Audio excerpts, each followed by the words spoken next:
Haleluya. Siapa yang percaya akan apa yang dikatakan Pak Gembala tadi? Amin. Kita percaya bahwa Tuhan itu Allah yang luar biasa. Dia Allah di atas segala masalah kita.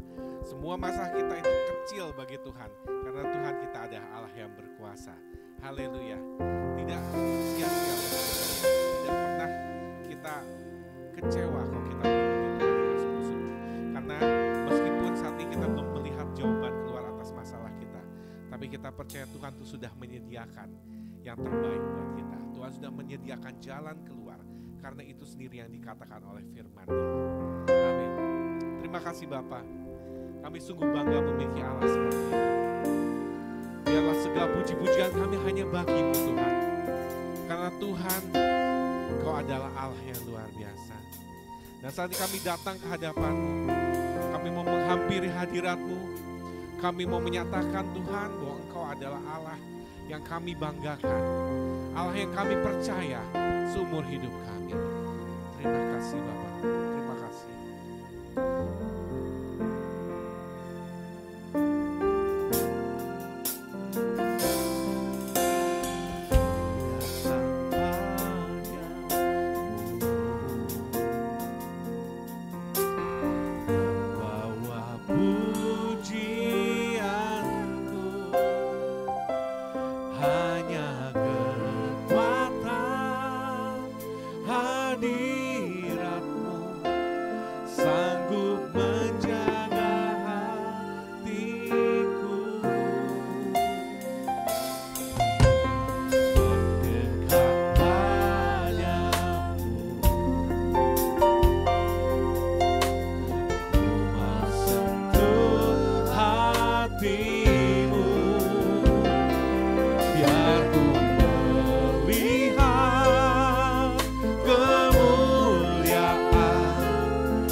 bangkit berdiri.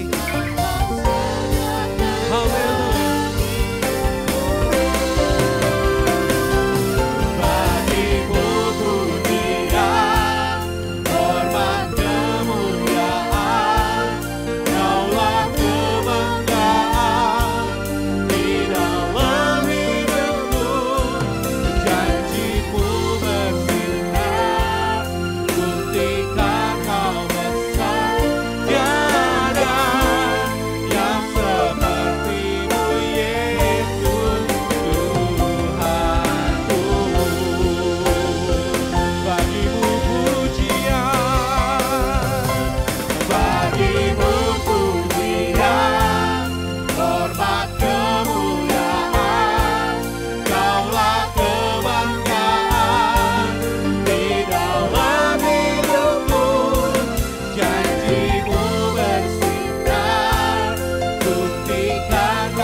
Seperti wajah yang tak pernah terlambat untuk terbit pagi hari.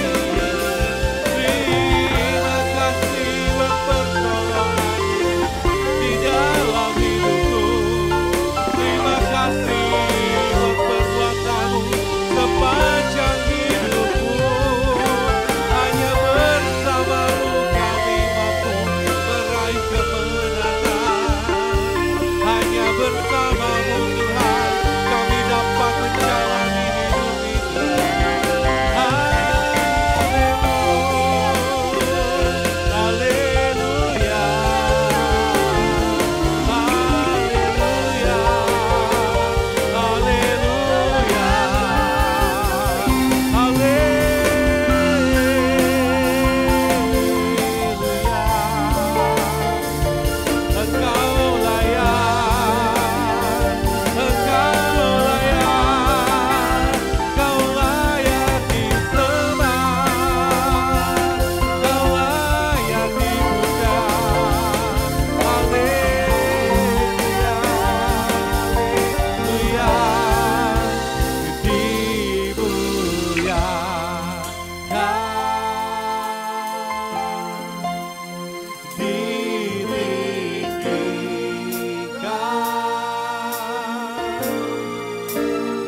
kami mengikuti Engkau Tuhan.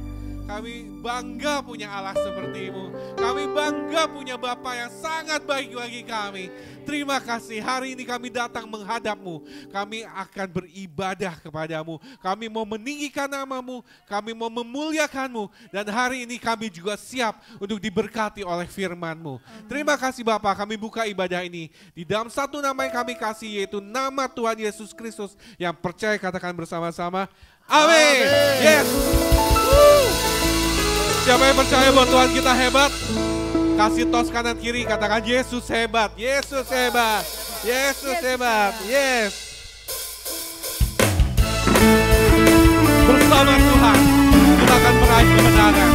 Berjalan dari kemuliaan sampai kemuliaan untuk selamanya.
Di atas kepala kita.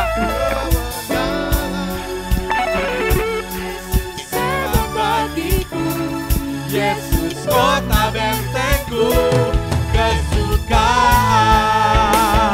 yang terbesar, berjalan bersamamu Tuhan. Ku nyanyikan kemenangan. Hebat bagiku, Yesus kota bentengku, kesukaan yang terbesar, berjalan bersama Tuhan. Berjalan bersamamu Tuhan, berjalan bersamamu Tuhan seumur hidupku. Berikan kemuliaan bagi Tuhan kita. Yesus hebat, amin. Amin, haleluya. Silakan dulu saudara sekalian.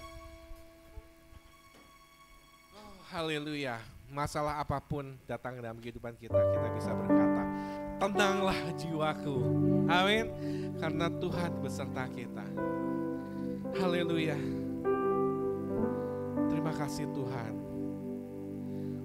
karena kuasa-Mu, kekuatan-Mu menopang kami. Kami bersyukur, berterima kasih Tuhan. Kau tidak pernah tinggalkan kami. Di saat kelemahan kami, di saat kekhawatiran kami, di saat ketakutan kami, di situ Engkau hadir, menguatkan kami, menopang kami, beri kami harapan yang baru. Tuhan, mungkin saat ini kami berkata, Tuhan aku gak sanggup, tapi kami percaya Engkau sanggup. Tuhan kami gak cukup, tapi kami percaya Tuhan sanggup mencukupkan kami. Yes Jesus, yes Jesus. Haleluya.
kita bangkit berdiri.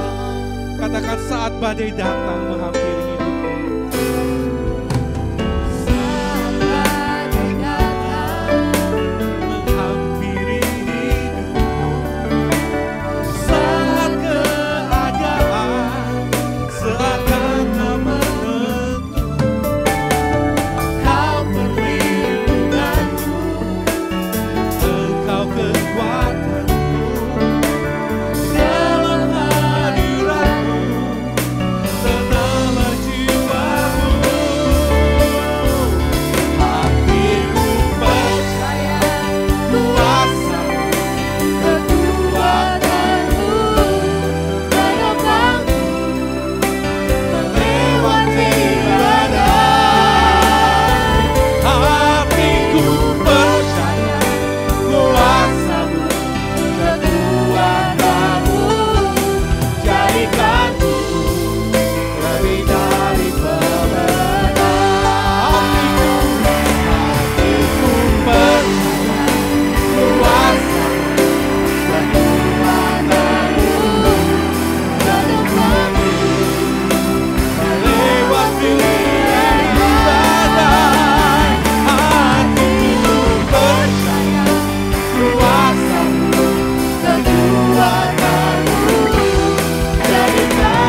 lebih dari pemenang.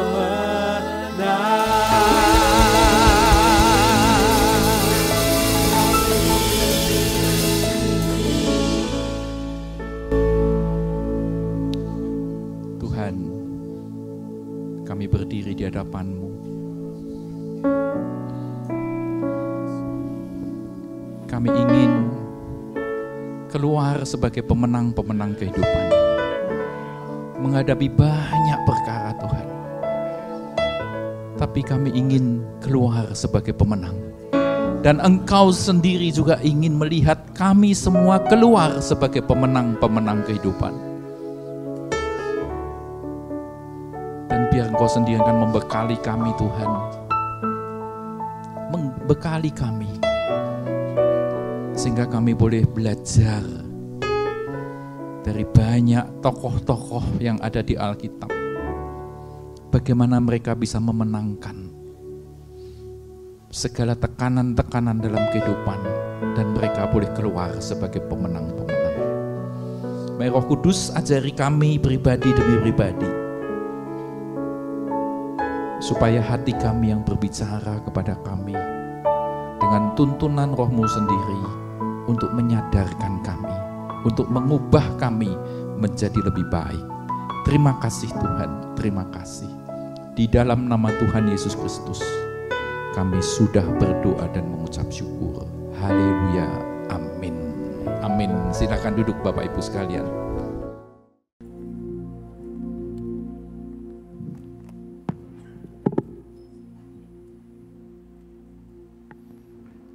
Selamat pagi jemaat yang dikasihi oleh Tuhan Yesus Kristus. Shalom.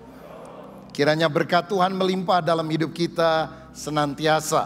Saya juga mau menyapa saudara-saudari yang beribadah melalui online YouTube GB Battle dan juga melalui Metaverse GB Battle. Biarlah saudara bisa menikmati hadirat Tuhan melalui sarana apapun saudara bisa beribadah.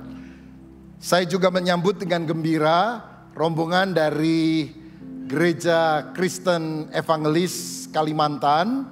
Dulu namanya Gereja Dayak Evangelis ya. Kita bersyukur karena banyak suku Dayak yang menerima Yesus sebagai Tuhan dan Juru Selamat. Haleluya. Dan saya dengar sekarang ada lebih kurang 1000 gereja Kristen Evangelis yang ada di berbagai provinsi di Kalimantan. Tuhan Yesus dipermuliakan. Haleluya. Yang baru berdoa adalah Bapak Pendeta Edi Liverda yang menjadi gembala sidang dari GKE yang ada di Jakarta sekarang. Rombongan ini dipimpin oleh Bapak Dr. Willy Yosef. Beliau dulu adalah Bupati di Puruk Cahu, Murung Raya. Di Murung Raya, kota Puruk Cahu di Kalimantan Tengah. Pernah menjadi kandidat gubernur Kalimantan Tengah, tapi rupanya belum waktu Tuhan, kita doakan. Beliau juga menjadi anggota DPR di pusat, di Jakarta beberapa waktu yang lampau. Dan beliau punya hati untuk mengajak rekan-rekannya untuk bisa bersama-sama beribadah, bertukar pikiran tentang pengembangan gereja, dan juga sekolah tinggi teologi. Kita menyambut dengan gembira. Kalau boleh berdiri Bapak Ibu supaya bisa dikenal oleh jemaat. Puji Tuhan. Terima kasih banyak, Tuhan memberkati. Silakan duduk. Ditemani juga Pak Iteng, seorang pengusaha tekstil dari Bandung dan juga developer. Pokoknya Taman Sakura, Taman Pinus, pertamanan di Bandung. Pokoknya Pak Iteng lah ya. Haleluya. Puji Tuhan. Baik, hari ini saya akan menyampaikan firman dengan judul Keluarga yang Diurapi Roh Kudus. Mari kita baca Lukas pasal pertama ayat 5 sampai ayat 15. Saya mengajak kita membaca bersaut-sautan. Saya baca ayat yang ganjil, Bapak Ibu Saudara membaca ayat yang genap. Lalu ayat terakhir ayat 15 kita akan baca bersama-sama sehingga seluruh perikop ini kita akan pahami. Lukas pasal pertama mulai ayat yang kelima. Pada zaman Herodes, Raja Yudea adalah seorang imam yang bernama Zakaria dari rombongan Abia. Istrinya juga berasal dari keturunan Harun, namanya Elisabet. Silakan.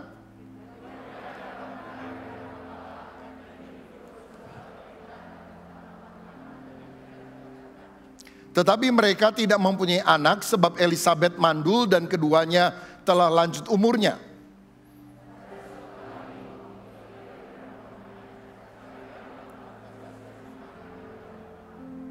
Sebab ketika diundi sebagaimana lazimnya untuk menentukan imam yang bertugas, dialah yang ditunjuk untuk masuk ke dalam bait suci dan membakar ukupan di situ.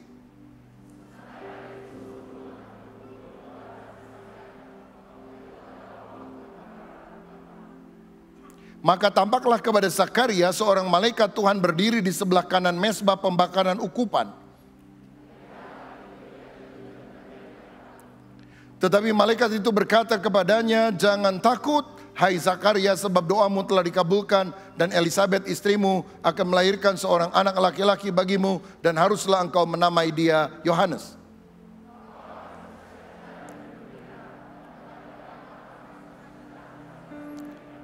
Bersama-sama, sebab ia akan besar di hadapan Tuhan dan ia tidak akan minum anggur atau minuman keras dan ia akan penuh dengan Roh Kudus mulai dari rahim ibunya." Amin. Saudara sekalian, hari ini adalah hari Pentakosta. Hari Pentakosta adalah hari yang ke-50 setelah Yesus bangkit dari antara orang mati atau Paskah. Hari Pentakosta juga merupakan hari yang ke-10 setelah Yesus naik ke sorga. Pada hari Pentakosta, 120 murid berhimpun di loteng Yerusalem.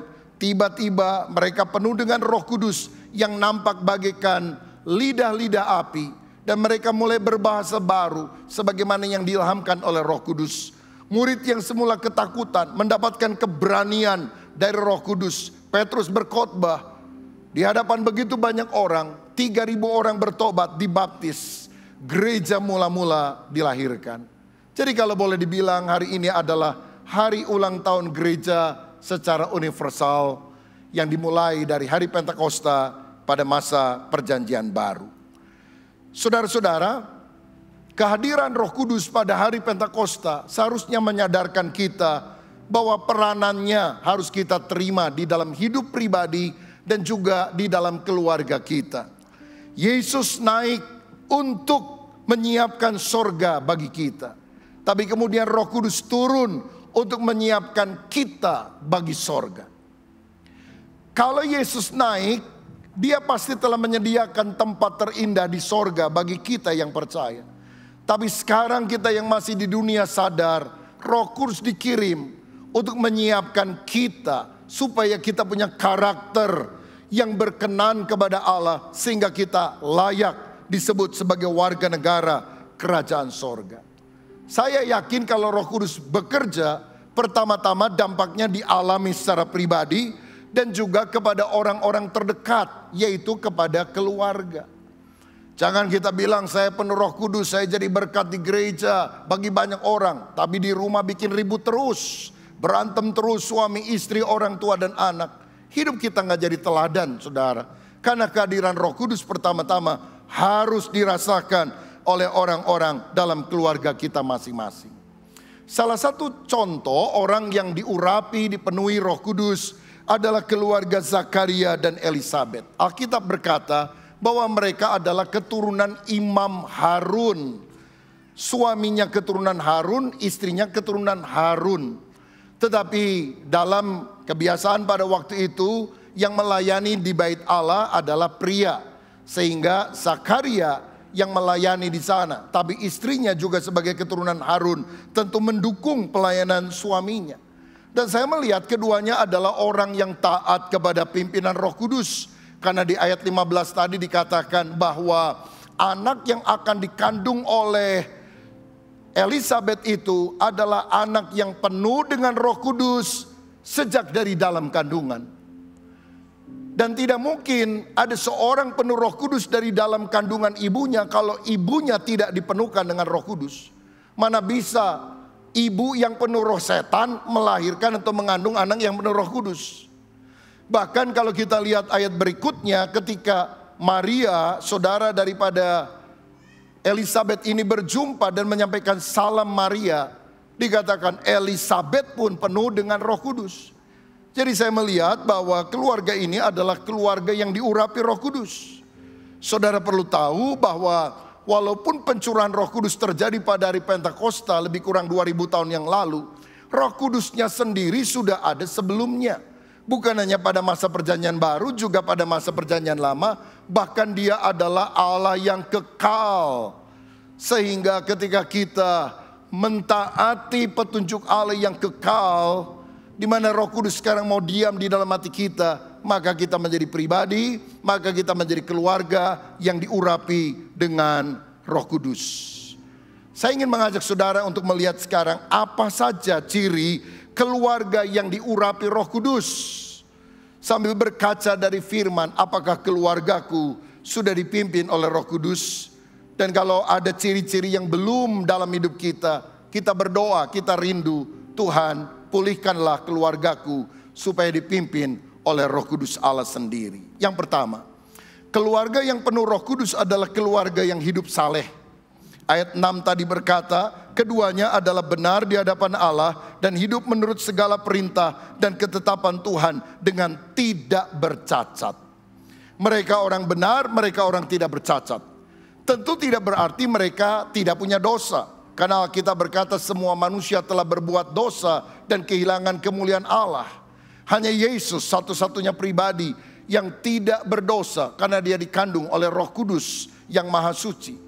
Tetapi mereka adalah orang yang takut akan Allah. Mereka adalah orang yang saleh. Saleh menurut Kamus Besar Bahasa Indonesia mengandung dua arti. Pertama, saleh artinya taat dan sungguh-sungguh menjalankan ibadah. Yang kedua, suci dan beriman. Di Indonesia ini banyak sekali orang beragama, tapi belum tentu dia memiliki kesalehan batin. Saudara, Tuhan mau kita jadi orang rohani, punya spiritualitas yang baik. Bukan hanya sekedar agamawi atau punya religiusitas. Di negara kita ada banyak orang yang mengenakan simbol-simbol agama, tapi belum tentu hidup takut akan Tuhan. Saya baca berita beberapa hari yang lalu, di televisi nasional kita setiap minggu ada 69 tayangan agama. Apa enggak kebanyakan saudara sekalian? Apakah dengan 69 itu enggak bisa diisi dengan yang lain? Kalau di Singapura mungkin enggak akan ada lah yang seperti itu. Nah, apakah orang langsung menjadi rohani ketika dia melihat tayangan-tayangan agama? Jawabannya bisa ya, bisa tidak. Tergantung daripada apakah kita mau mentaati dari batin kita yang terdalam.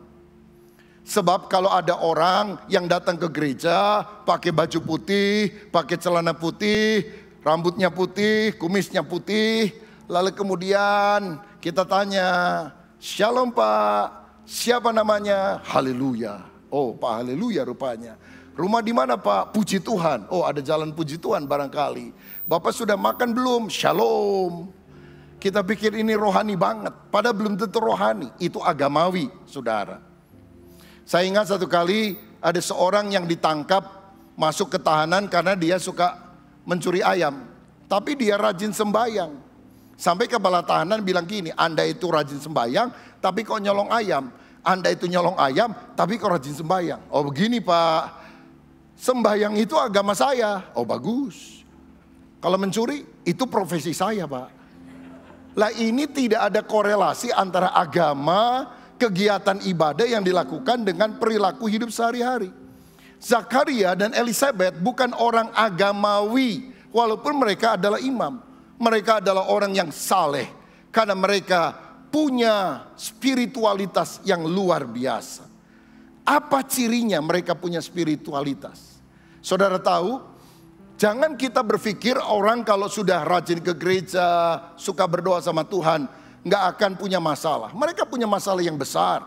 Masalahnya adalah Elisabet itu mandul, tidak punya anak.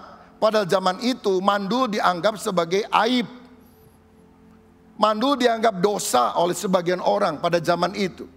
Orang akan meremehkan mereka karena mereka tidak punya anak. Karena itu di dalam ayat 25 ketika Tuhan mengabulkan doa mereka, Elisabet berkata, "Inilah suatu perbuatan Tuhan bagiku, dan sekarang ia berkenan menghapuskan aibku di depan orang." Karena selama ini dia jadi cemoohan orang. Dalam arti begini, saudara boleh ke gereja, boleh jadi orang Kristen, tapi yang hidupmu tidak lepas dari masalah. Jangan berpikir kalau udah jadi orang Kristen jalan lancar, kalau dagang pasti untung, semuanya akan baik-baik. Belum tentu. Orang percaya akan menghadapi masalah. Orang tidak percaya juga akan menghadapi masalah. Bedanya apa? Orang tidak percaya menghadapi masalah dan berusaha menang dengan kekuatannya sendiri. Tapi orang yang percaya kepada Kristus menghadapi masalah dengan pertolongan dari Tuhan. Dan dengan Allah kita lakukan perbuatan gagah perkasa. Karena Dia sendiri yang akan menginjak-injak para lawan kita.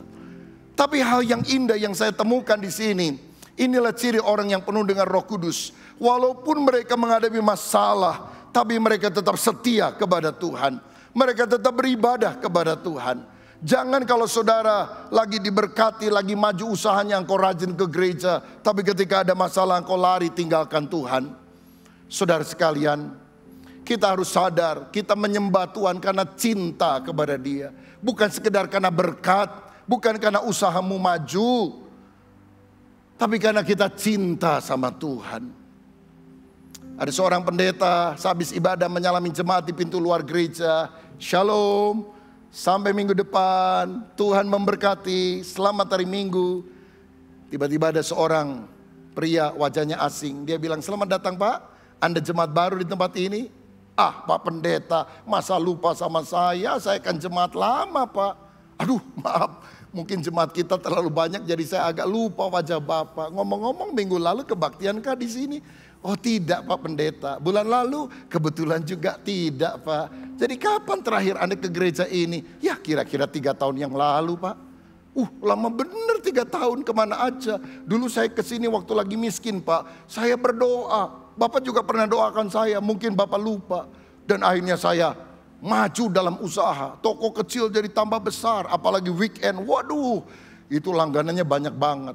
Oh jadi sejak itu Anda tidak ke gereja? Iya Pak. Karena repot Pak. Oh jadi Anda diberkati lupa sama sumbernya. Kira-kira semacam itu Pak. Tiba-tiba pendeta bilang, tapi ini kan hari Minggu.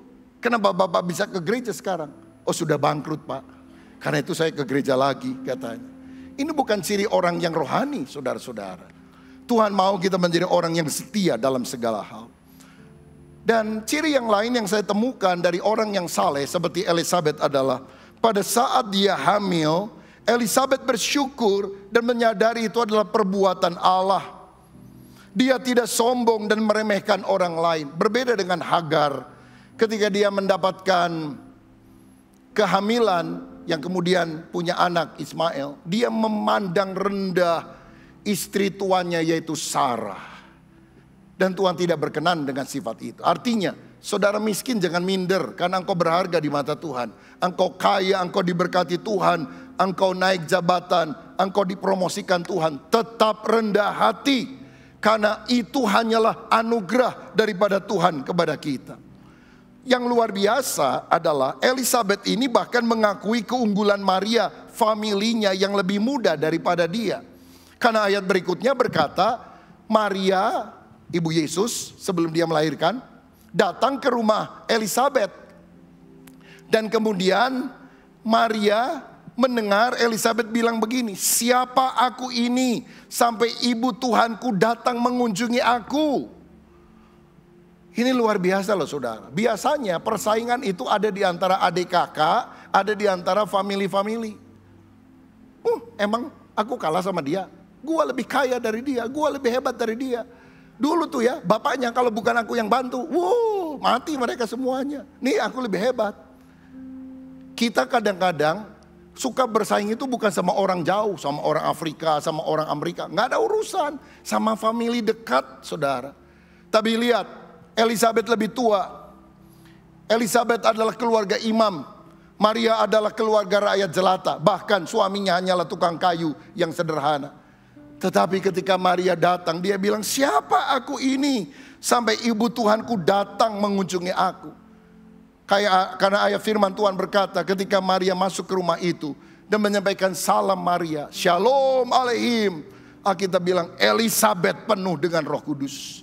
Bahkan bayi yang ada di dalam kandungan Elisabeth melonjak kegirangan. Karena apa? Dia tahu bahwa yang datang adalah ibu Yesus Sang Juru Selamat. Saya berdoa supaya kata-kata kita juga seperti kata-kata Bunda Maria. Ketika kita mengucapkan perkataan, orang penuh dengan Roh Kudus, orang penuh dengan sukacita. Banyak kali kita ngomong, orang penuh roh setan, saudara sekalian. Karena kata-kata kita penuh makian, umpatan dan sebagainya. Saya yakin orang yang penuh Roh Kudus, kata-katanya jadi berkat bagi orang lain. Janganlah orang Kristen kalau maki orang ngomong setan lu, babi lu, kecoa, tikus dan sebagainya. Harus dibuang kata-kata semacam itu. Ganti dengan kata-kata berkat supaya orang yang mendengarnya memperoleh kasih karunia. Orang yang hidup saleh adalah orang yang berbahagia dalam hidup ini. Minggu yang lalu saya ada di Surabaya, saudara-saudara. Ada pelayanan di gereja di sana dan beberapa persekutuan doa. Dan saya juga bersyukur karena minggu yang lalu itu kami kumpul keluarga. Keluarga ayah saya, keluarga Abraham kumpul. Ya hampir 100 orang. Ya, jadi kita kumpul sama-sama di sebuah restoran. Kebetulan papa dan mama saya ulang tahun pernikahan yang ke-59. Rencananya kalau Tuhan kasih umur panjang tahun depan yang ke-60 di Bandung.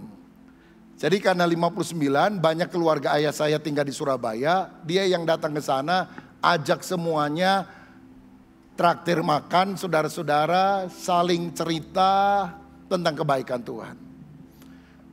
Saya bersyukur karena punya orang tua yang hidup saleh, takut akan Tuhan.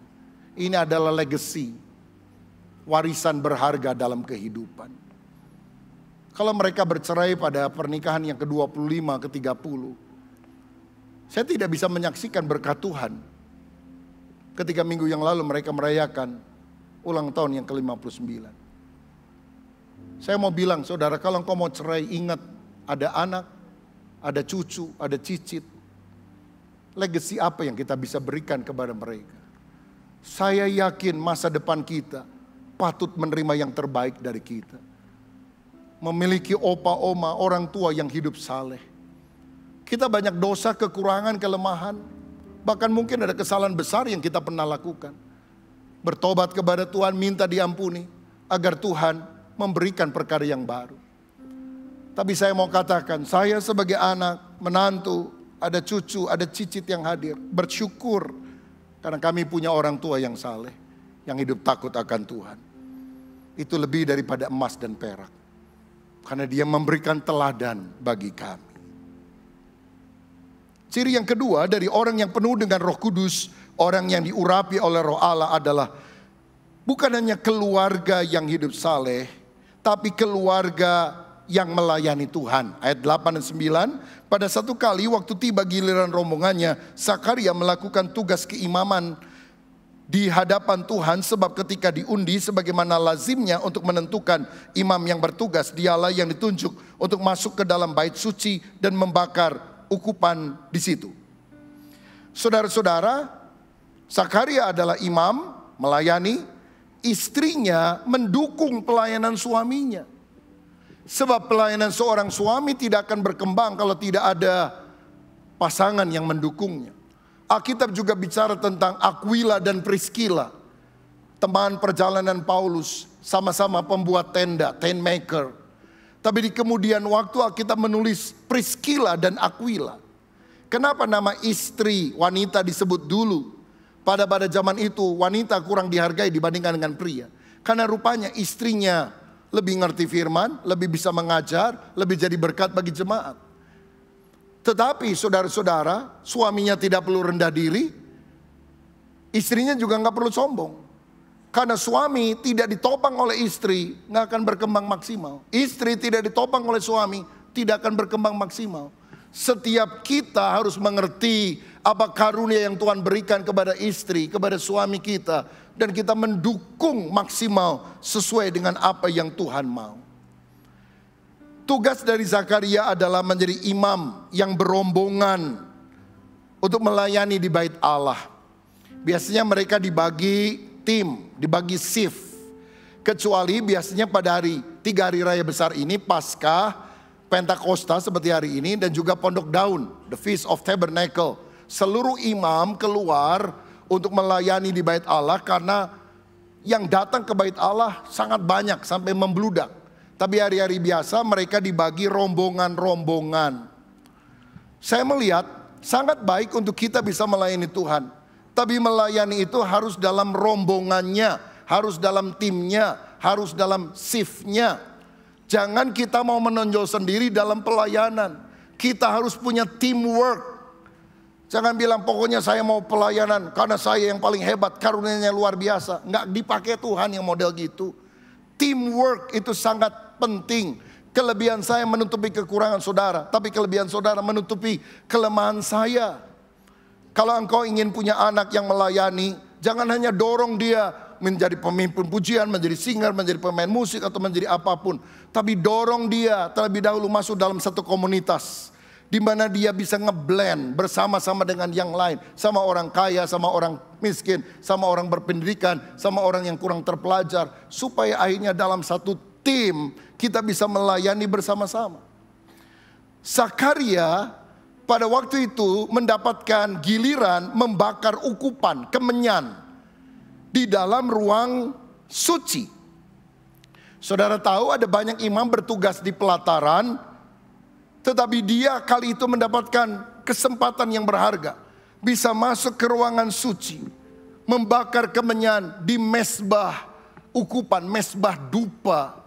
Sebagai tanda ada hadirat Allah selalu yang harus dinaikkan. Karena doa-doa kita kepada Tuhan menyebabkan hadirat Allah turun dalam hidup kita. Dan yang dahsyatnya pada saat dia melayani pelayanan dengan tulus, dia berjumpa dengan malaikat Tuhan. Dan malaikat Tuhan membawa pesan, Zakaria, doamu telah didengar oleh Tuhan. Saya mau bilang, saudaraku, setialah melayani sesuai dengan talenta dan panggilan apapun yang Tuhan percayakan kepada saudara. Maka hidupmu akan jadi berkat bagi banyak orang. Saya bersyukur Pak Willy Yosef, Dr. Willy Yosef, sejak dari jadi bupati, saudara. Sekarang adik beliau jadi bupati di sana. Dia bukan hanya mengatur pemerintahan daerah yang ada, tapi rindu supaya para hamba-hamba Tuhan khususnya di GKE mengalami kemajuan. Saya pernah diundang dalam satu seminar di Gedung Tambun Bungai, mungkin gedung paling besar ya di Palangkaraya. Dan seingat saya ada lebih dari 1.000 hamba Tuhan, aktivis gereja dari GKE, menerima sesi yang saya bawakan. Pertama kalau saya nggak salah tentang homiletika, ilmu berkhotbah. Yang kedua tentang manajemen gereja.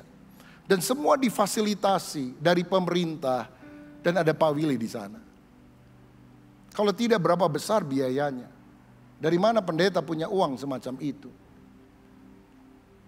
Kalau saudara punya jabatan, punya posisi, punya pengaruh, gunakan jabatanmu, posisimu, pengaruhmu untuk membawa banyak orang datang kepada Tuhan Yesus. Jangan sukses sendiri. Engkau harus menabur di ladang Tuhan, karena itulah hidup yang berharga. Bukan hanya to take, mengambil dari dunia, tapi to give, memberikan hidup, karena itulah yang berharga. Apa yang kita miliki akan kita tinggalkan waktu kita mati. Tapi apa yang kita tabur itu kita akan terima pahalanya di dalam kerajaan sorga. Dalam reuni keluarga kami minggu yang lalu di Surabaya, saya melihat saudara-saudara, 9 semuanya kumpul cukup lengkap. Ayah saya 9 bersaudara, beberapa sudah meninggal, tapi 5 orang jadi pendeta. Dan di generasi berikutnya, saya jadi pendeta. Ada yang menjadi pendeta, berapa bulan lalu khotbah di sini pendeta Gideon Rusli, itu sepupu saya dari Salatiga. Dia juga mengembalakan jemaat yang besar, mungkin gedung gerejanya salah satu terbesar di kota Salatiga, saudara. Dan ada yang di Bali, ada yang di tempat-tempat yang lain. Generasi berikutnya seperti Jessica dan beberapa liftingnya yang lain juga melayani Tuhan. Dan kalau kami kumpul dalam keluarga, kami bersyukur karena kami dipanggil oleh Tuhan untuk melayani. Dan kalau kami ingat-ingat, hitung-hitung, saya pelayanan di Bandung, ada yang di Tasik, ada yang di Jakarta, ada yang di Bali, ada yang di Jawa Tengah, ada yang di luar pulau dan sebagainya. Ribuan puluhan ribu orang-orang yang sudah kami menangkan melalui keluarga kami untuk kerajaan sorga. Ribuan, mungkin lebih dari 10.000 orang yang sudah dibaptis dan menerima Yesus melalui pelayanan keluarga kami. Tapi kami tidak bisa sombong, karena orang pertama yang Tuhan pakai dalam keluarga untuk memenangkan kami adalah ibu dari nenek saya. Dia bertobat mendengar Injil di Pangkalan Bun di Kalimantan Tengah. Seorang misionaris datang ke sana. Suaminya marah, anak-anaknya gak suka. Tapi dia rajin ibadah, datang. Dia bersaksi. Walaupun dicela, diolok, dia bersaksi. Satu demi satu anggota keluarga kami dibaptis. Termasuk opa yang sudah lanjut usia, papahnya opa. Pernah dalam satu baptisan 14 orang keluarga kami, semuanya dibaptis, menerima Yesus. Dan sekarang puluhan jadi hamba Tuhan, ribuan, mungkin lebih dari 10.000 yang menerima Yesus dibaptis. Dimenangkan oleh seorang nenek tua sederhana yang buta huruf. Saya mau bilang itu hidup yang paling berharga. Hidup yang simple. Tidak kaya raya, orang sederhana. Tapi keluarganya dimenangkan bagi Tuhan. Keluarganya dipanggil untuk melayani. Apa yang kita bisa banggakan? Oh, saya orang paling kaya, paling hebat. Nothing, semuanya. Nggak ada artinya. Tapi Tuhan, aku persembahkan keluargaku. Aku persembahkan jiwa-jiwa kepadamu. Terima kasih banyak orang mengenal Engkau melalui keluarga kami. Itulah orang yang penuh dengan Roh Kudus. Saudara, maukah saudara melayani Tuhan dalam keluargamu? Saya tahu tidak setiap orang harus jadi pendeta, tapi semua orang harus jadi pelita, jadi berkat. Kalau memang Tuhan tidak panggil saudara jadi pendeta, jangan dipaksakan. Tapi kalau memang ada yang dipanggil untuk menjadi hamba Tuhan, berikan hidupnya untuk Tuhan. Saya dulu gak mau jadi pendeta. Saya sudah diterima di sekolah yang bagus yang saya inginkan. Tapi Tuhan memanggil saya. Saya ambil kertas koran yang memuat nama saya. Saya berlutut dan berkata, Tuhan, aku sudah diterima. Tapi kalau Engkau ingin panggil saya jadi hamba Tuhan, ini aku, utuslah aku. Hidup yang melayani adalah hidup yang penuh dengan sukacita.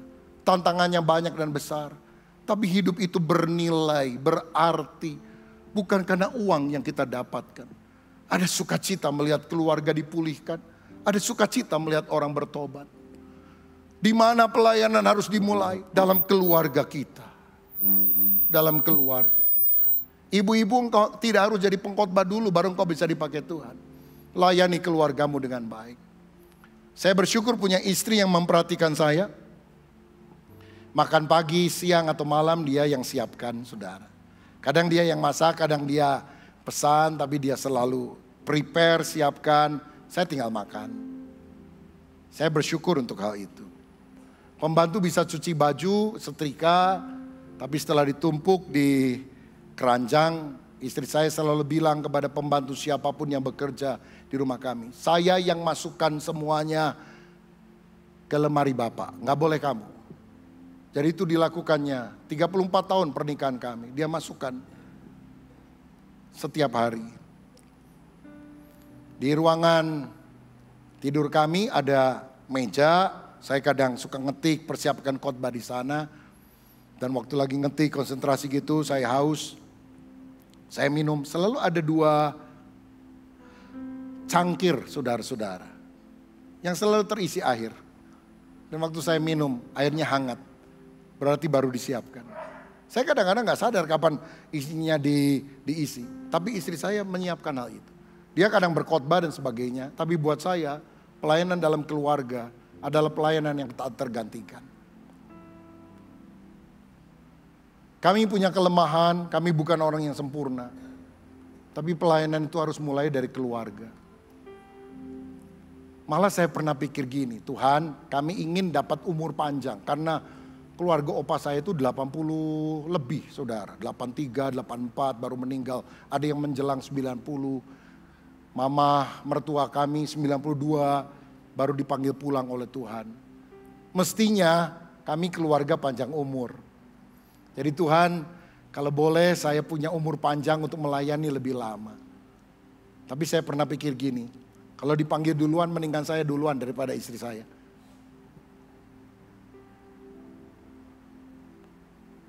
Ibu-ibu, jangan hanya sibuk di luar. Layani suamimu dengan air minum yang ada, dengan makanan yang ada, dengan pakaian, dengan rumah yang rapi. Saudara boleh pergi ke panti asuhan, panti jompo, nyuapin anak yang gak punya bapak dan sebagainya. Gak ada artinya kalau engkau tidak jadi berkat dalam keluarga. Mulai dari keluarga. Itu yang tidak dilihat orang lain. Saya belum pernah khotbah ini, saudara. Istri saya juga mungkin belum pernah mendengar hal ini. Tapi saya bersyukur. Karena itu pelayanan. Itu pelayanan. Jangan yang muluk-muluk, wah hebat ya ini dan sebagainya. Maukah kita melayani keluarga kita? Itu ciri orang yang penuh dengan Roh Kudus. Bukan hanya suaranya keras, teriaknya hebat, suaranya bagus, khotbahnya lantang. Mulai dari keluarga. Ciri yang ketiga dari keluarga yang diurapi Roh Kudus adalah keluarga yang berdoa. Ayat 13. Tetapi malaikat itu berkata kepadanya, jangan takut hai Zakaria, sebab doamu telah dikabulkan dan Elisabet istrimu akan melahirkan seorang anak laki-laki bagimu dan haruslah engkau menamai dia Yohanes. Saudara, keluarga yang penuh Roh Kudus itu berdoa, mengandalkan Tuhan. Percaya bahwa rencana Tuhan dan waktu yang terbaik itu berasal dari Tuhan. Zakaria sudah tua, tapi waktu dia melayani dengan tulus, malaikat datang kepada dia. Saya percaya perkara supranatural kadang-kadang menyeruak dalam hidup kita tanpa kita pernah duga hal itu akan terjadi. Saya berapa hari lalu mendengar di televisi, saudara, ada seorang artis Indonesia main film horor supaya dia lebih menghayati, katanya minta dibuka indera-inderanya supaya bisa melihat setan dan sebagainya, supaya lebih menghayati. Saya nggak mau seperti itu. Saya ingin melihat Tuhan dan kemuliaannya. Dan kadang-kadang waktu hati kita melayani dengan tulus, dia bisa menghadirkan diri dan membawa pesan ilahi. Zakaria, doamu telah dikabulkan oleh Tuhan. Oh, betapa bahagianya kalau Tuhan menyampaikan hari ini, saudara yang sedang sakit dan belum sembuh, engkau yang sedang punya masalah keluarga, engkau yang punya hutang dan belum bisa terlunasi. Pada waktu hari ini engkau berdoa dan Tuhan berbisik di telinga hatimu, anakku, hari ini aku mengabulkan doamu. Itu segala-galanya, saudara. Tuhan berpihak pada kita. Dan itu terjadi waktu kita berdoa dengan segenap hati. Tahukah saudara, Zakaria itu artinya Tuhan telah mengingat. Dan saya mau bilang, Tuhan mengingat pergumulanmu. Tuhan mengingat engkau pernah berdoa dan menangis dan bercucuran air mata. Tuhan tidak melupakan saudara. Tuhan mengingat engkau. Hari ini waktu engkau beribadah dengan segenap hati, Tuhan melihat engkau yang datang kepadanya dengan hati yang hancur. Dia akan mengabulkan doamu, saudaraku. Zakaria, doamu telah dikabulkan oleh Tuhan. Mungkin saudara sudah berdoa lama, berbulan-bulan bahkan bertahun-tahun, tapi tetap tekun. Jangan padamkan imanmu, pengharapanmu. Doamu dikabulkan oleh Tuhan.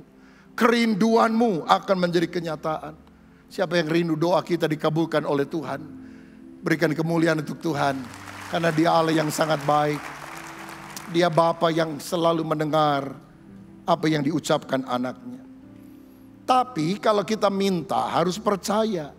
Sebab Zakaria rupanya setelah doa, namun karena sudah cukup lama, udah tua, udah mati pucuk, istrinya udah tua juga seperti Abraham dan Sarah. Dia bilang, mana bisa, kita udah tua.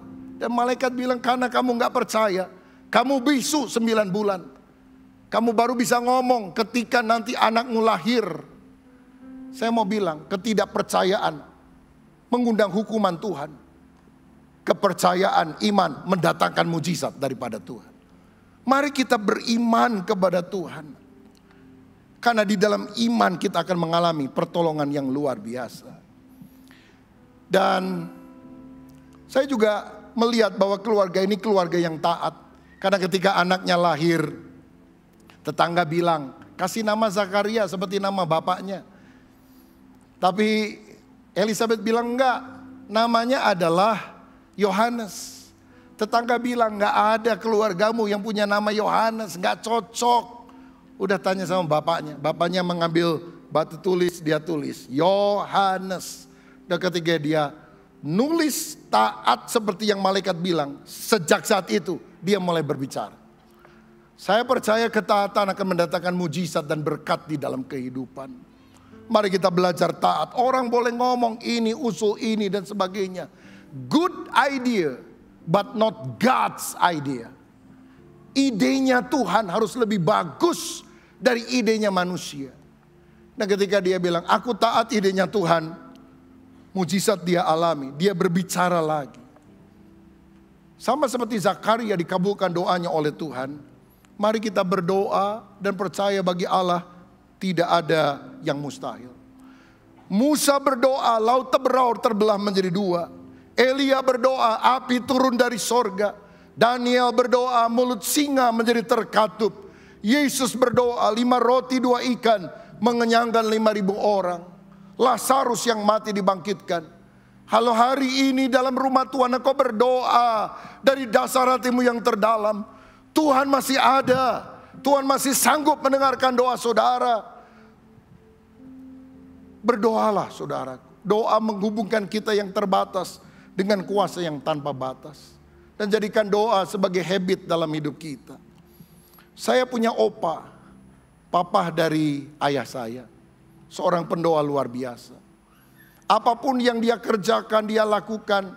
Kalau jam berdentang di rumah kami, karena pada masa tua dia ikut tinggal di rumah papa saya, jadi saya tahu kehidupannya. Teng, teng, teng, jam 6 pagi. Dia akan tinggalkan semua kegiatannya, dia berdoa kira-kira 15-20 menit. Dan saya selalu tahu karena dia gak pernah doa dengan tertutup mulutnya. Dia selalu berdoa dengan bersuara. Nyanyi satu lagu, menyembah Tuhan. Lalu berdoa untuk 9 anaknya, 9 menantunya. Dan 20 lebih kalau gak salah cucu-cucunya waktu itu. Dan di antara nama-nama cucunya, nama saya juga disebut. Saya lagi nakal-nakalnya saudara sekalian. Saya lagi bandel-bandelnya. Tiap hari didoakan oleh opa saya. Jadi anak yang berguna, jadi hamba Tuhan. Nggak kuat saudara, tiap hari didoakan sampai jadi hamba Tuhan. Jam 6, jam 9, jam 12, jam 3 sore, jam 6 sore, jam 9 malam. Selalu dia punya ritual doa di hadapan Tuhan. Kalau ada orang sangat terpesona dengan hamba Tuhan, dengan karunia nubuatan, dengan hebat dipakai Tuhan. Saya biasa-biasa aja. Karena di rumah kami saya punya pendoa syafaat yang hebat saudara-saudara. Saya belum pernah lihat ada orang yang punya ketekunan doa seperti itu.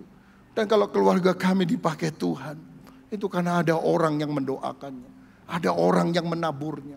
Sukses itu enggak ujuk-ujuk jadi, enggak saudara. Ada benih yang telah ditabur oleh para pendahulu kita. Maukah engkau menjadi keluarga yang berdoa? Doa luar biasa. Zakaria dan Elizabeth berdoa, mereka punya anak pada masa tua. Berapa bulan lalu saya dan istri ada di Jakarta dengan anak kami yang kecil, makan di Plaza Indonesia.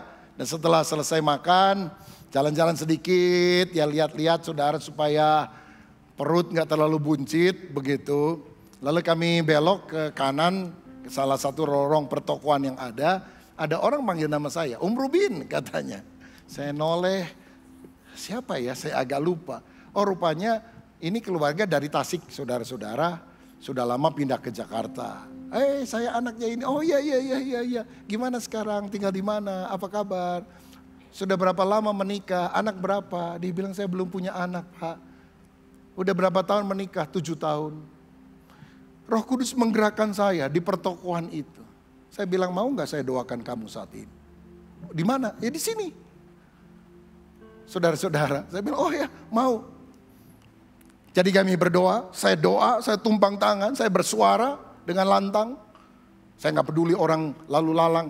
Mereka gak kenal saya juga gak kenal mereka, pokoknya saya doa, saudara. Ada hadirat Tuhan di sana.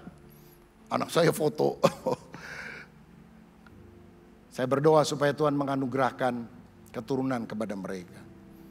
Amin, selesai bulan depan. Rupanya orang itu cari-cari WA saya. Dia dapat, dia bilang, saya WA hanya ingin mengucapkan terima kasih. Karena beberapa saat setelah kita ketemu nggak sengaja di sana, saya pergi ke dokter dan istri saya dinyatakan hamil. Saya berdoa supaya ini akan menjadi anak yang lahir dengan baik, dengan lancar oleh anugerah Tuhan. Kalau saya lewatnya ke kiri nggak ketemu tuh saudara sekalian. Kalau saya langsung, kita jalan juga nggak lama, paling 5-10 menit saudara. Kalau saya bilang ayo pulang yuk, udah ngantuk, nggak ketemu. Ada peristiwa yang tampaknya kebetulan, tapi ada perjumpaan ilahi yang Tuhan bisa lakukan. Dan kalau engkau mempercayai hal itu, mujizat masih terjadi saat ini. 2 bulan lalu saya melayani di gereja yang kita gembalakan di Jakarta. Dan seorang pengurus ngajak saya makan siang. Saya dan istri, dia dengan istrinya ngobrol-ngobrol. Dan dia sharing gini, Pak, masa pandemi ini masa yang sangat berat. Saya punya utang besar, Pak. Karena dia itu saudara biasa utang ke pabrik kain. Jadi dia pinjam, ambil kain, 3-4 bulan baru bayar. Dia jualnya juga sama saudara ya. Jadi dia ambil kain itu dia jual 3-4 bulan baru orang bayar. Sampai satu kali orang pabrik bilang, kamu mestinya satu kali bisa beli kontan, jualnya juga kontan. Ah mana bisa katanya, saya dari dulu juga ngutang. Lagi pandemi benar-benar terjadi. Karena pabrik itu gak kasih utangan. Kalau mau beli cash, dia gak sanggup. Karena barang sulit untuk dia lepas di lapangan. Orang maunya ngutang. Jadi dia bilang saya stres Pak. Saya gak bisa ambil barang. Kain-kain numpuk. Kalau gak salah ratusan ton saudara. Kain-kain numpuk. Dan saya gak bisa jual karena semua mau utang sama saya. Dalam masa pandemi saya hampir gila. Kepala seperti mau pecah. Saya pernah dengar satu kali walaupun dia tidak cerita kemarin. Satu kali dia bawa mobil, berhenti di depan sebuah pertokoan, gak bisa tidur. Dia buka pintu, buka kaca jendela, dia tidur di situ saudara. Karena gelisah dalam rumah. Saya stres Pak. Saya asalnya mau jual obral habis-habisan. Udahlah gak apa-apa, jual rugi. Tapi seperti ada tuntunan Tuhan, tahan. Jadi saya pikir asal saya bisa makan lah sama anak, saya coba tahan. Akhirnya kondisi COVID sudah agak sedikit membaik, dia mulai bisa lepas kain itu di pasaran. Gak lagi diutangkan cash. Dia bilang saya belinya cash, kamu juga harus bayar cash. Akhirnya harganya mencapai harga normal seperti apa yang ada. Dan dia bilang, itu kain-kain yang numpuk di gudang-gudangnya. Banyak sekali gudangnya saudara. Habis semua. Dan dalam masa pandemi, utang saya 100 miliar lunas oleh anugerah Tuhan. Saya sampai bilang, gimana kamu bisa punya utang 100 M itu kamu gak pernah ngomong. Karena orangnya humoris, ketemu saya ketawa-ketawa dan sebagainya. 100 M. Pantesan kepala mau pecah. Iya Pak. Saya gak pernah duga. Lagi pandemi semua orang terperosok. Saya bisa lunasi utang, Tuhan baik banget sama saya.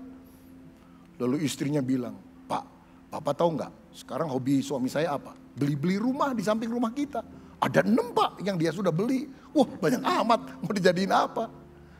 Tuhan bisa angkat pada waktunya. Kalau Tuhan tutup pintu berkat untuk saudara, tidak akan ada orang yang bisa membukanya. Tapi kalau Tuhan buka pintu berkat hari ini untuk saudara, tidak akan ada orang yang bisa menutupnya. Dalam nama Tuhan Yesus, terbukalah pintu berkat untukmu. Terima berkat, terima mujizat, terima pertolongan Tuhan, terima jawaban doa. Percaya masih ada mujizat bagi orang yang beriman. Koordinator ibadah kami bilang, Bapak tahu nggak? Tiap tahun kan kita bikin agenda pembacaan Alkitab setiap tahun, Kejadian sampai Wahyu. Dia udah ikut, Pak. Dia terima sertifikat tiap kali tahun, Kejadian sampai Wahyu selesai kita kasih sertifikat dari gereja. Dia sudah 7 kali baca Alkitab, Perjanjian Lama, Perjanjian Baru.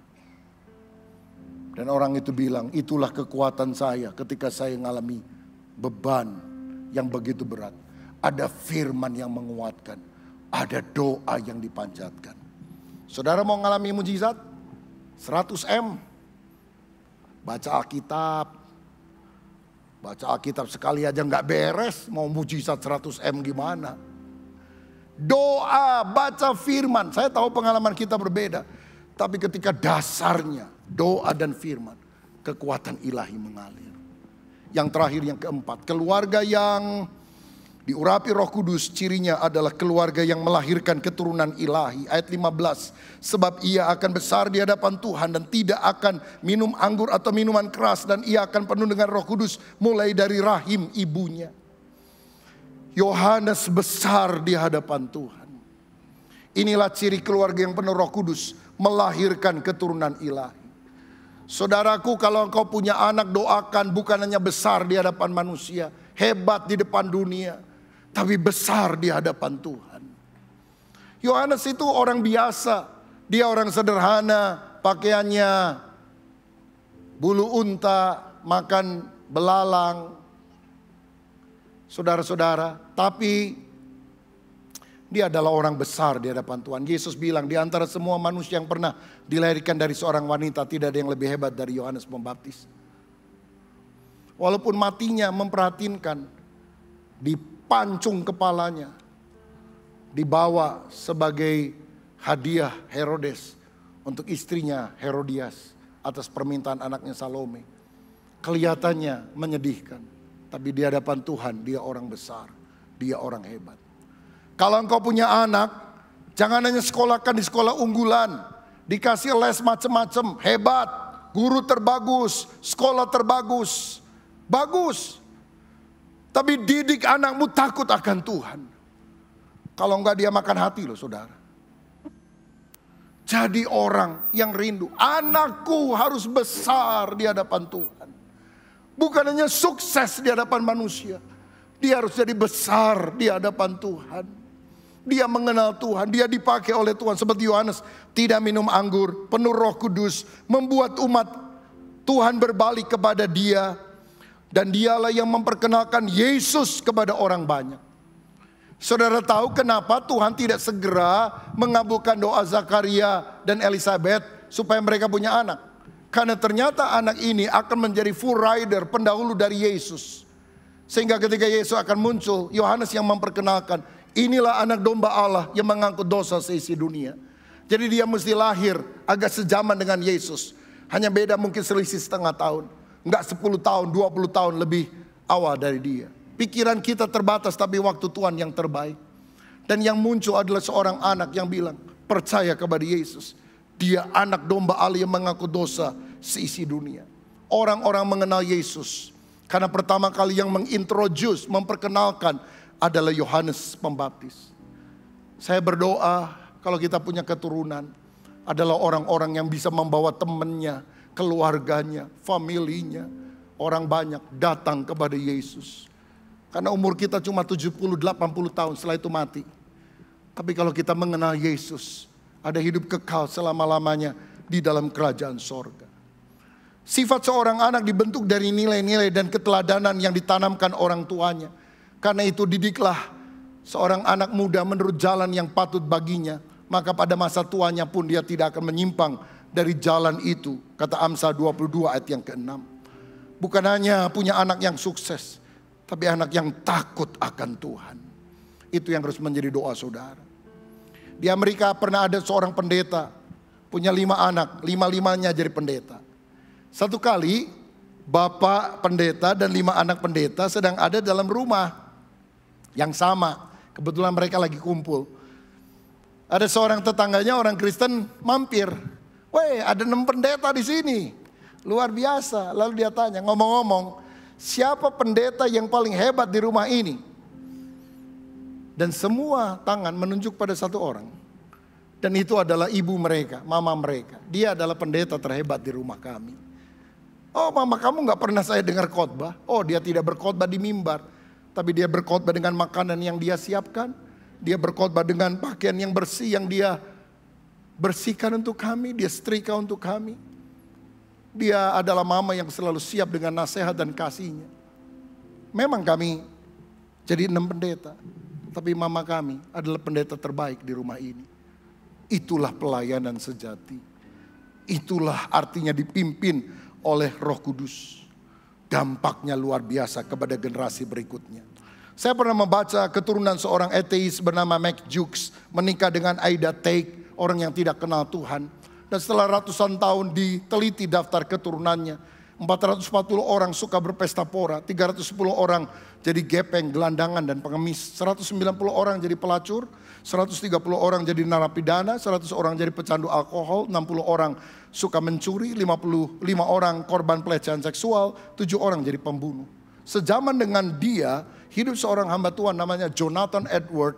Dia menikah dengan seorang wanita saleh yang bernama Sarah Edward. Setelah ratusan tahun diteliti daftar keturunannya, 440 orang jadi pendeta, misionaris dan teolog, 310 orang jadi pengacara, 60 orang jadi dokter, 60 orang jadi penulis buku, 30 orang jadi hakim, 14 orang jadi rektor universitas, 3 orang jadi anggota Kongres Amerika, 1 orang jadi wakil presiden Amerika. Generasi semacam apakah yang saudara harapkan muncul dari pohon kehidupan keluarga kita? Hiduplah takut akan Tuhan. Kalau keluarga kita mau dikuasai Roh Kudus, kita akan punya keturunan seperti Jonathan Edward. Kalau kita mengikuti hawa nafsu duniawi, engkau boleh sukses, hebat dan sebagainya. Generasi berikutnya akan hancur, saudara. Ini legacy yang kita bisa berikan dalam keluarga kita. Hidup takut akan Tuhan. Saya mau tutup dengan ini. Kalau ada di antara saudara yang sudah punya anak, bahkan cucu, pada hari Pentakosta ini, hari pencurahan Roh Kudus, apakah ada di antara saudara yang mau berjanji begini kepada Tuhan? Tuhan, aku persembahkan salah satu dari anakku atau cucuku untuk menjadi hamba Tuhan. Aku tahu tidak semua orang terpanggil jadi pendeta, tapi kalau engkau mau panggil, aku rela Tuhan. Jadikan dia hambamu. Waktu saya masih kecil, saya tidak tahu hal ini. Orang tua saya cerita, anak bayi kadang harus dijemur supaya nggak kuning kulitnya katanya. Waktu dijemur ayah saya suka mengangkat saya yang masih kecil. Dia bilang, Tuhan aku persembahkan dia menjadi hambamu. Jadi hamba Tuhan. Saya nggak tahu saudara. Tapi ayah saya berdoa, ibu saya berdoa untuk hal itu. Istri saya 9 bersaudara. Ayahnya pengusaha. Tidak ada di antara keluarga yang jadi pendeta. Tapi satu kali Tuhan panggil istri saya untuk masuk sekolah Alkitab, untuk jadi hamba Tuhan. Dia ngomong sama mamanya, aduh kamu mesti tanya sama papa. Tapi kalau mama sih setuju. Karena tanpa ada orang tahu, mama pernah doa, Tuhan, salah satu anakku dari 9 ini, kalau bisa ada 1 jadi hamba Tuhan. Doa seorang ayah dan ibu yang sungguh-sungguh, itu didengar loh oleh Tuhan. Mungkin anakmu, cucumu gak tahu. Tapi kalau hari Pentakosta ini, engkau bernasar mempersembahkan, bukan korban bakaran, tapi salah satu anggota keluargamu, pakai dia untuk besar di hadapan Tuhan. Doamu akan dikabulkan oleh Tuhan. Saya dipercaya menjadi ketua sinode, salah satu sinode terbesar di Indonesia sekarang. 6.600 gereja lokal di 27 negara, 3 juta lebih anggota jemaat di seluruh dunia. Ada di 5 benua, Asia, Amerika, Eropa, Australia, Afrika. Jangan tanya, kok hebat ya bisa begitu? Tanya siapa yang melahirkannya. Tanya kenapa saya bisa seperti ini. Karena kita nggak lahir dari batu, saudara. Kita dilahirkan oleh orang tua. Dan ada sesuatu yang telah ditabur oleh orang tua. Dan kita menerima anugerah Tuhan daripada itu. Maukah saudara membenahi diri? Jangan hanya cari kejar sukses. Aku rindu keluargaku, generasi yang berikutnya jadi saleh, hidup takut akan Tuhan, besar di hadapan Tuhan, melayani Tuhan untuk kemuliaan nama-Mu. Kalau hari ini engkau berjanji kepada Tuhan, saya percaya Tuhan mendengar. Tuhan, kalau engkau mau salah satu anakku jadi hamba-Mu, aku tidak akan menahannya. Dan aku tidak berikan yang paling bodoh, aku berikan yang terbaik.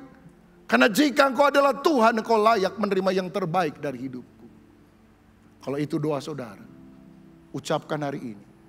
Roh Kudus akan hadir dan membawa keluargamu menjadi keluarga yang dipakai Tuhan secara luar biasa. Haleluya.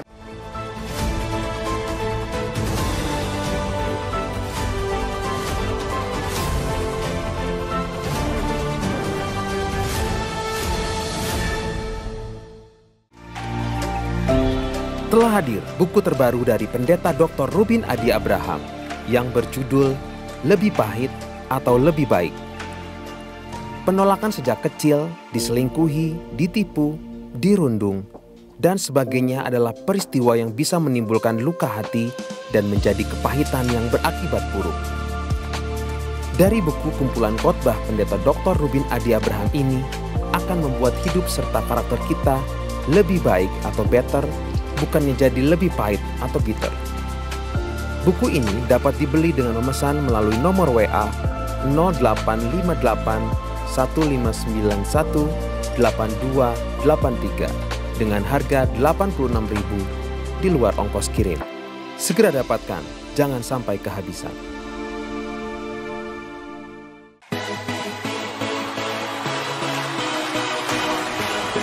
Shalom hamba-hamba Tuhan GBI.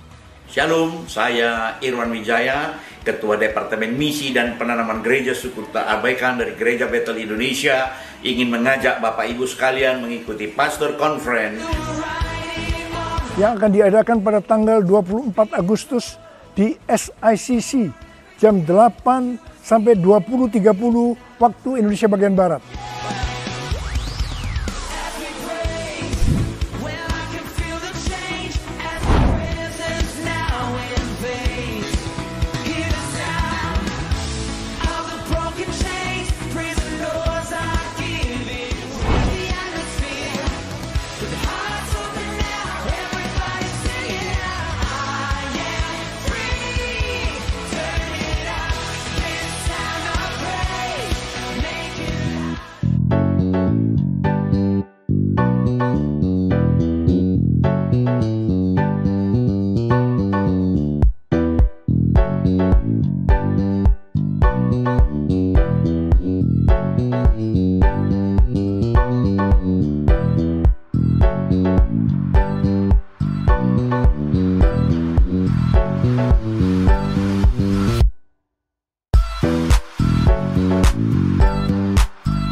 Saudara, angkat tanganmu, angkat hatimu, dan terimalah berkat Tuhan. Biar berkat daripada Allah Bapa, kasih daripada Tuhan Yesus Kristus, persekutuan dan penghiburan dari Roh yang Kudus biar itu tinggal di dalam hidup saudara dan saya. Sehingga kita boleh kuat menghadapi kehidupan ini, dan kita boleh meresponi semua himpitan dengan benar. Biar kekuatan Allah, berkat Allah, turun menaungi saudara dan saya, mulai dari saat ini, bahkan sampai selama-lamanya. Yang percaya bersama-sama kita katakan, amin. Tuhan memberkati. Allah yang kudus, Kau Allah yang kudus, di tata suci-Mu kami menyembah. Namamu disanjung, kuasa-Mu nyata sempurna. Kami puja Engkau Raja mulia.